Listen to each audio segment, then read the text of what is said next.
அங்க பாருமா, ஒரு மூக்குல இருந்து ரத்தம் வருதுமா.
Two hours observation இருக்கட்டும். ஓகேயா? சரிங்க டாக்டர். ஓகே.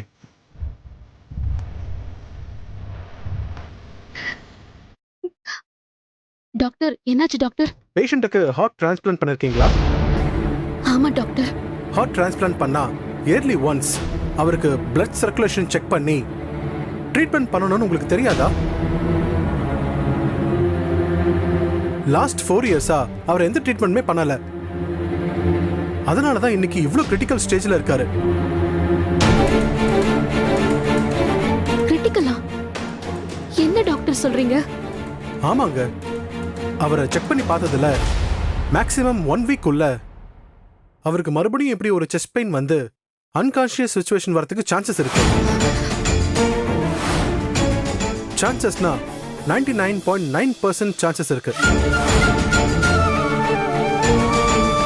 இப்படி ஒரு பெயின் வந்து மயங்கின உடனே வித்தின் 40 மினிட்ஸ்க்குள்ள, அதாவது அவர் மயங்கி விழுந்ததுல இருந்து 40 நிமிஷத்துக்குள்ள அவருக்கு ஒரு ட்ரீட்மெண்ட் பண்ணணும். அப்படி மட்டும் பண்ணலனா அவரோட உயிருக்கே ஆபத்தாயிடும். அப்புறம் அவரை காப்பாற்ற முடியாது.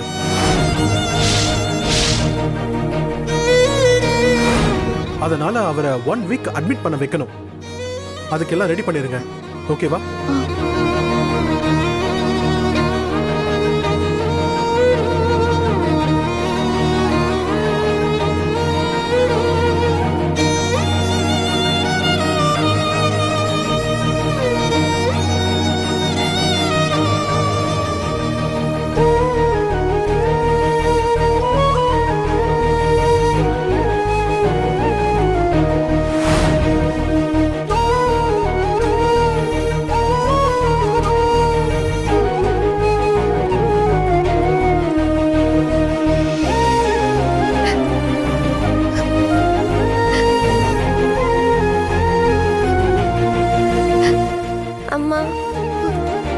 பேசாம அப்பா இருக்க வீட்ல இந்த விஷயத்த சொல்லிடலாமாமா? ஏன்னா இப்போ அப்பாக்கு நம்மள யாருன்னே தெரியாதுல்ல. அவருக்கு தெரிஞ்சவங்க அங்கதானே இருக்காங்க. இல்ல தமிழ், இந்த விஷயம் அவங்களுக்கு தெரிஞ்சா தேவையில்லாத பிரச்சனையெல்லாம் வரும். அவங்க வீட்ல எல்லாருமே இவருக்கு இன்னும் கல்யாணம் ஆகலன்னு நம்பிட்டு இருக்காங்க. அம்மா, பேசாம அப்பா இருக்க வீட்ல இந்த விஷயத்த சொல்லிடலாமாமா? ஏன்னா இப்போ அப்பாக்கு நம்மள யாருன்னே தெரியாதுல்ல. அவருக்கு தெரிஞ்சவங்க அங்கதானே இருக்காங்க. இல்ல தமிழ், இந்த விஷயம் அவங்களுக்கு தெரிஞ்சா தேவையில்லாத பிரச்சனையெல்லாம் வரும். அவங்க வீட்ல எல்லாருமே இவருக்கு இன்னும் கல்யாணம் ஆகலன்னு நம்பிட்டு இருக்காங்க. இப்ப இவருக்கு ஹார்ட் டிரான்ஸ்பிளான்ட் நடந்தது தெரிஞ்சா அப்புறம் இவரை பத்தி எல்லாமே தெரிய வரும். அதுக்காக சொல்லாம இருந்தாலும் பிரச்சனை தானம்மா. பிரச்சனை தான் தமிழ்.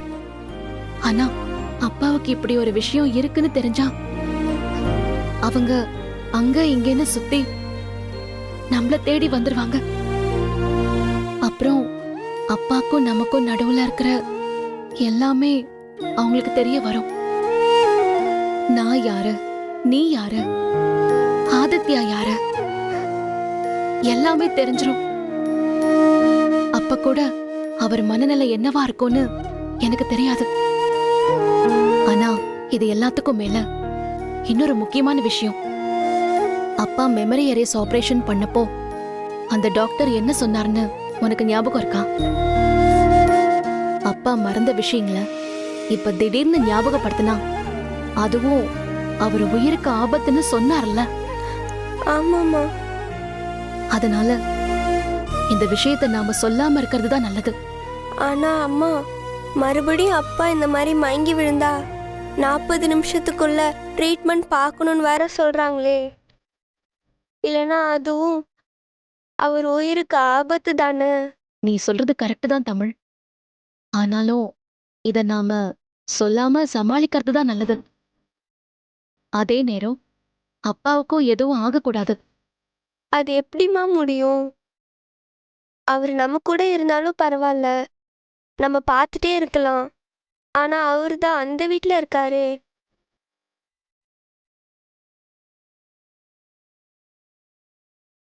ஆனா ஒண்ணுமா, அவர் நம்ம கூட இருக்காரோ இல்லையோ, உயிரோட இருந்தாலே போதுமா. ஏதாவது பண்ணி அப்பாவை காப்பாத்துமா.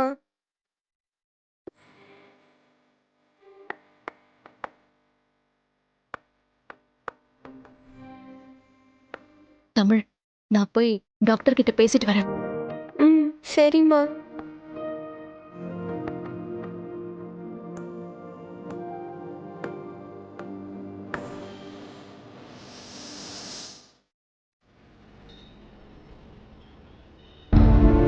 ஆமா டாக்டர், 6 இயர்ஸ்க்கு முன்னாடி தான் ஹார்ட் டிரான்ஸ்பிளான்ட் பண்ணிருக்காரு. ஓகே டாக்டர், அவரோட ஸ்கேன் ரிப்போர்ட்டை நான் உங்களுக்கு ஷேர் பண்றேன். ஓகே டாக்டர், நீங்க பாத்துக்கங்க. Okay, may come in doctor? வாங்க வாங்க ப்ளீஸ், உட்காருங்க ப்ளீஸ். Thank you doctor. இப்பதான் என்னோட சீனியர் டாக்டர் ஒருத்தர்கிட்ட பேசினேன். இந்தியாவிலேயே டாப் ஹார்ட் ஸ்பெஷலிஸ்ட்ல அவரும் ஒருத்தர். 1 வீக் அவர் இங்க இருக்கட்டும், ட்ரீட்மெண்ட் பண்ணிடலாம், ஒன்றும் பிரச்சனை இல்லை. இல்ல டாக்டர், நான் அவரை டிஸ்சார்ஜ் பண்ணிக்கிறேன். என்னது டிஸ்சார்ஜா? ஏங்க, நான் என்ன சொல்றேன்னு உங்களுக்கு புரியலையா? அவருக்கு மறுபடியும் பெயின் வந்தா 40 நிமிஷத்துக்குள்ள அவருக்கு ட்ரீட்மெண்ட் கொடுக்கணும், இல்லைன்னா அவர் இறந்துருவாரு. அதெல்லாம் எனக்கு புரியுது டாக்டர். ஆனா அவருக்கு அட்மிட் ஆனா இங்க வேற சில பிரச்சனைகள் வரும். அவருக்கு பெயின் வந்த உடனே இங்கே கூட்டிட்டு வர வேண்டியது எங்க பொறுப்பு டாக்டர்.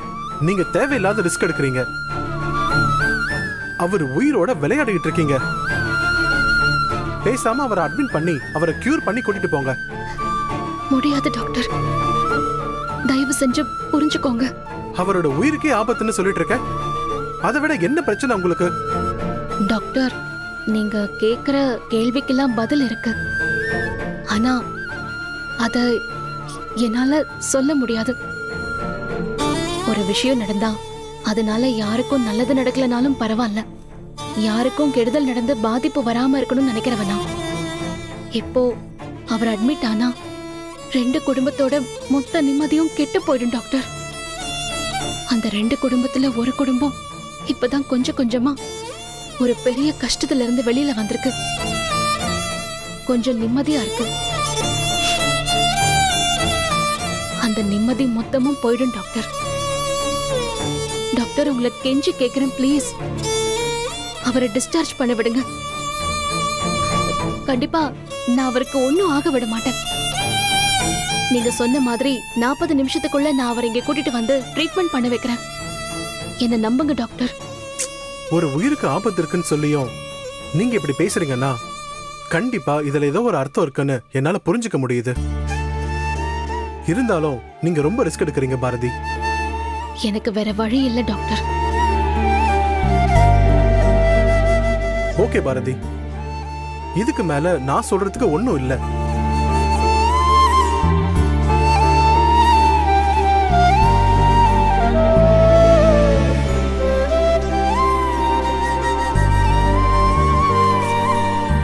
இதுல அவருக்கு கொடுக்க வேண்டிய மெடிசின்ஸ் எல்லாம் எழுதியிருக்கேன். கரெக்ட் டைமுக்கு ஃபாலோ பண்ண சொல்லுங்க. அப்புறம் என் நம்பர் இதுல இருக்கு. ஏதாவது எமர்ஜென்சினா இந்த நம்பருக்கு ஃபோன் பண்ணுங்க. சார், அந்த பேஷண்ட் கண்ணு முழிச்சிட்டாரு.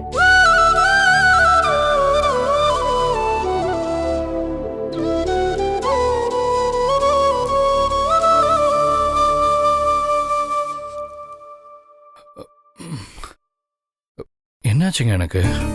நான் எப்படி இங்க வந்தேன்?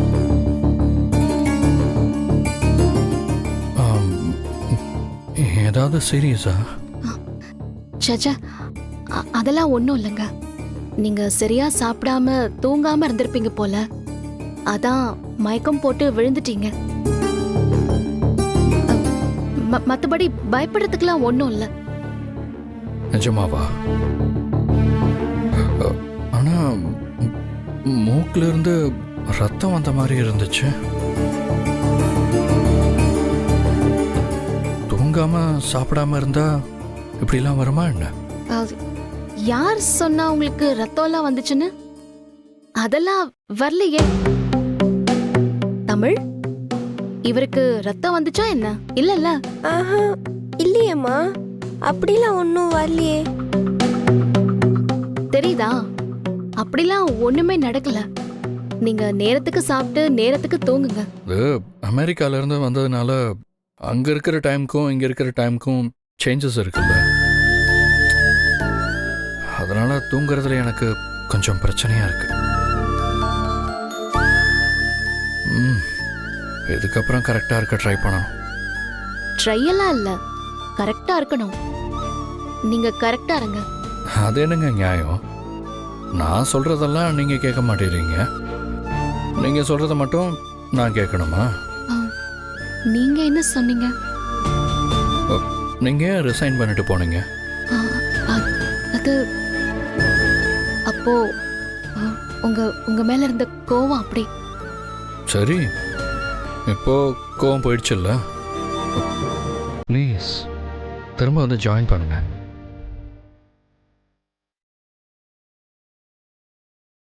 பாருங்க, உங்களோட டேலண்ட்டும் சின்சியாரிட்டியும் எப்படிப்பட்டதுன்னு சுதாகர் சொல்லி நான் கேட்டேன். உங்களை மாதிரி ஒருத்தர் அந்த கம்பெனியில் இருந்தால் இன்னும் 1000 பேருக்கு வேலை கிடைக்கும். 1000 பேர்னா 1000 குடும்பம் நல்லா இருக்கும். அதை மட்டும் மனசில் வச்சுக்கோங்க.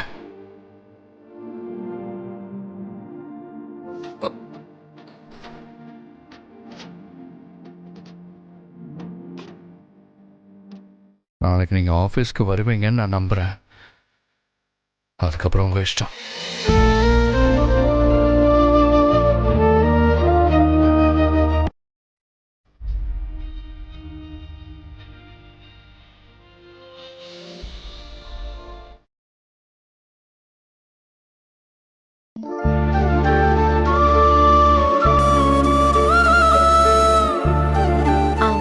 நீ சொல்றது சரிதான் பாரதி. ஆனா ஆதிக்கு இப்படி ஒரு பிரச்சனை இருக்கிற விஷயம் அவங்க வீட்ல சொன்னாதானே தெரியும். என்னம்மா புரியாம பேசுறீங்க? ஒரு வாரம் அவர் ஹாஸ்பிட்டல்ல அட்மிட் ஆனா அவருக்கு ஹார்ட் டிரான்ஸ்பிளான்டேஷன் பண்ண விஷயம் எல்லாருக்கும் தெரிய வருமே.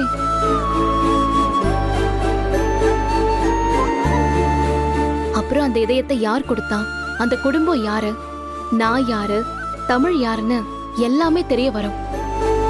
அது ஆதிக்கும் பிரச்சனை, எனக்கும் பிரச்சனை. ஏ பாரதி, நான் சொல்றேன்னு தப்பா எடுத்துக்காத. ஆதிக்கு மறந்த விஷயமெல்லாம் ஞாபகம் வர்றதுக்காக கடவுளா பார்த்து அந்த வாய்ப்பை கொடுத்திருக்காரு. அதை நீயே கெடுத்தா எப்படி பாரதி? என்ன பாட்டி பேசுறீங்க?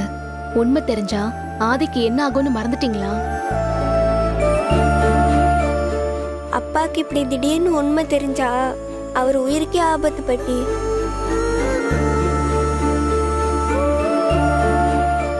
ஆமா பாரதி, ஏற்கனவே பாரதி ஒரு தடவை சொல்ல போய் தான் அவனுக்கு சீரியஸ் ஆகி ஹாஸ்பிட்டல்ல இருந்தான். சரி பாரதி, அதுக்கு இப்ப என்னதான் வழி? ஒரு வாரத்துக்குள்ள ஆதிக்கு திரும்பவும் நெஞ்சு வலி வந்தாலும் வரும்னு சொல்லியிருக்காங்க. அப்ப அவன் கூடியே இருந்து பார்த்தா தானே ஏதாச்சும் பண்ண முடியும். அதுக்காக தாம்மா நான் ஒரு முடிவுக்கு வந்திருக்கேன். என்ன முடிவு? நாளையிலிருந்து நாங்க வேலைக்கு போலாங்கிற முடிவுக்கு வந்துட்டேன்.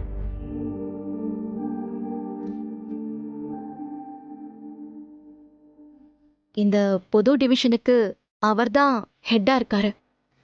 நான் அவருக்கு அசிஸ்டண்டா இருக்கேன். அதனால நான் அவர் கூடவே தான் இருப்பேன்.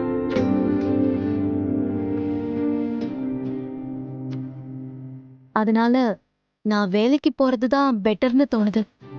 அன்னைக்கு வேண்டான்னு சொல்லிட்டு வந்துட்ட. இப்ப திரும்பவும் வேலைக்கு போனா சேர்த்துப்பாங்களா?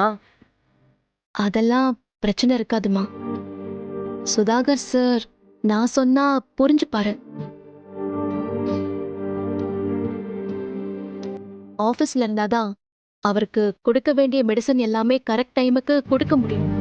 நீ மருந்து மாத்திரை கொடுத்தா அவனுக்கு சந்தேகம் வராதா? தெரியற மாதிரி ஏமா கொடுக்கணும்? சாப்பாட்டுல கலந்தோ இல்ல காஃபில கலந்தோ கொடுத்துட வேண்டியதுதான். நீ சொல்றதெல்லாம் சரிதான் பாரதி. ஆனா காலையில வந்துட்டு சாயந்தரம் வீட்டுக்கு போற வரைக்கும் தானே நீ பாத்துக்குவ. அதுக்கப்புறம் அவன் வீட்டுக்கு போயிட்டா என்ன பண்ணுவ? ஆமா பாரதி, அவன் வீட்ல இருக்கிறப்போ அப்படி வலி வந்தா என்ன பண்றது?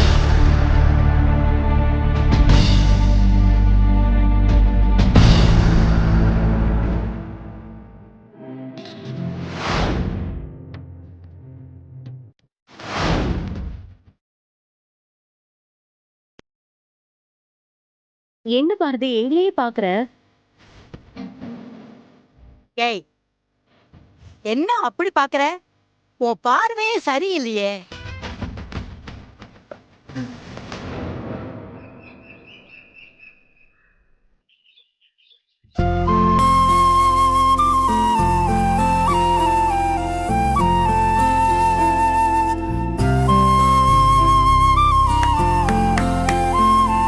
அந்த பாரதி எவ்வளவு நேக்கா நம்மள கோர்த்து விட்டுட்டா பாத்தியா? ஆமாத்த, கேட்டா ஆதிய பிடிக்கலன்னு ஏதாவது கதையை சொல்ல வேண்டியது. ஆனா அவனுக்கு ஒரு ஆபத்துன்னு தெரிஞ்சதும் என்னென்ன வேலை பாக்குறா பாத்தீங்களா? பிடிக்காமலாம் இல்ல, சும்மா ஒரு நடிப்பு. அவ மனசு முழுக்க ஆதிதான் இருக்கான். இல்லைன்னா இப்படி துடிப்பாளா? அத்தத்த, ஆதி வரான். மூஞ்சி சோகமா வச்சுக்கோங்க.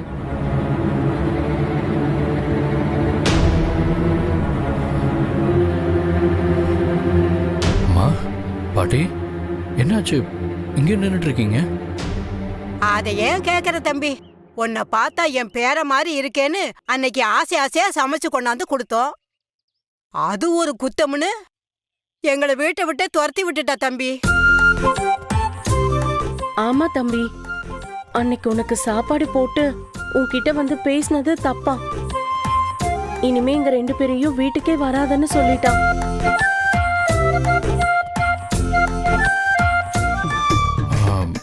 அவங்க என்ன அவ்வளோ கோவக்காரங்களா? அட நீ வேற தம்பி, அவெல்லாம் சாப்பிட்டியான்னு கேக்குறதே சத்தமா தான் கேப்பா. அந்த அளவுக்கு கோவக்காரி தம்பி. மனோ வர ஊருக்கு போயிட்டான். அவன் அடுத்த வாரம் தான் வரான். அது வரைக்கும் நாங்க எங்க போறதுன்னு தெரியல. உங்களோட நிலைமை என்னன்னு எனக்கு நல்லாவே புரியுது. இது எல்லாத்துக்கும் ஆரம்பமே நான் தான். நான் மட்டும் அன்னைக்கு ஆதித்யாவை பயமுறுத்தாம இருந்திருந்தா இன்னைக்கு இவ்வளவு தூரம் வந்திருக்காது. சரி, ஒன்று பண்ணலாம். நானே பாரதி கிட்ட வந்து மன்னிப்பு கேட்டு உங்களை வீட்டில் விட்டுட்டு வந்துடுறேன். சரி, நீங்க எங்கே இருங்க, நான் ட்ரெஸ் சேஞ்ச் பண்ணிட்டு வந்தேன். ஐயோ தம்பி, வேண்டாம் தம்பி, வேண்டாம். பாரதியை பத்தி உங்களுக்கு தெரியல. அவ ஒரு தடவை முடிவு பண்ணிட்டா யாரு பேச்சையும் கேட்க மாட்டான். பிடிவாதக்காரி.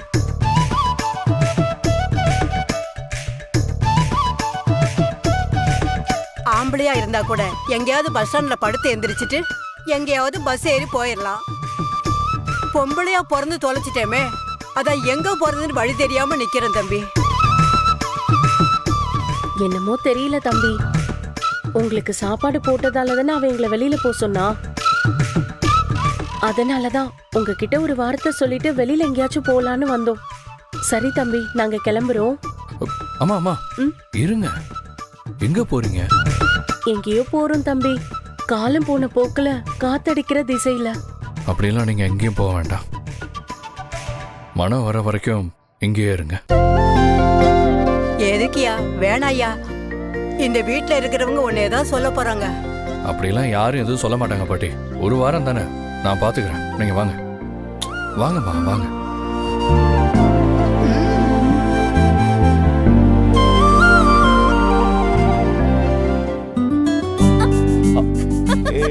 மித்ரா காஃபி வாங்க, காஃபி குடிக்கலாம். ஏய் வாங்க வாடி, வா கண்ணா. காஃபி ஊத்தவா?